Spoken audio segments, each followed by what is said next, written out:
आज आपण दिव्याच किचन मॅजिकवरती शिवल्यांचं तिसऱ्या शिवल्या ह्याचं चमचमीत आणि झटपट मालवणी सार बघतो. मालवणी रस्सा.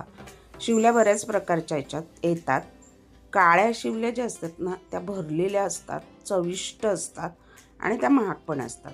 मिक्स सफेद काही काही येतात, पण ह्याच्यात सफेद पण येतात, त्या पण चवीला बऱ्या असतात. पण सफेदपेक्षा काळ्या शिवल्या चवीला एकदम चांगल्या असतात. आता पहिलं तर सोप्या पद्धतीने साफ कसे करायचे ते बघतो आपण.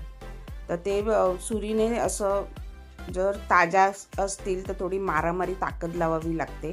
शिळ्या असतील तर पटकन ओपन होतात, किंवा एक वाफ थोडीशी गरम पाणी घातलं तरी ओपन होतात. स्वच्छ धुवायच्या मात्र. हे सगळं करण्या अगोदर माती असते शिवल्यांमध्ये, कारण त्या रेतीमध्ये सापडतात. त्याच्यानंतर त्याचं जे वरचं शेल आहे एक घ्यायचं आहे, एक शिपी बोलतो आपण त्याला, आणि एक जी आहे ना ती थोड्या पाण्यामध्ये बाजूला मी भिजत घातली, कारण त्याच्यातला रस मी तो त्याच्यामध्ये घेणार आहे. आणि अशा सगळ्या आपण त्या साफ करून घ्यायच्या.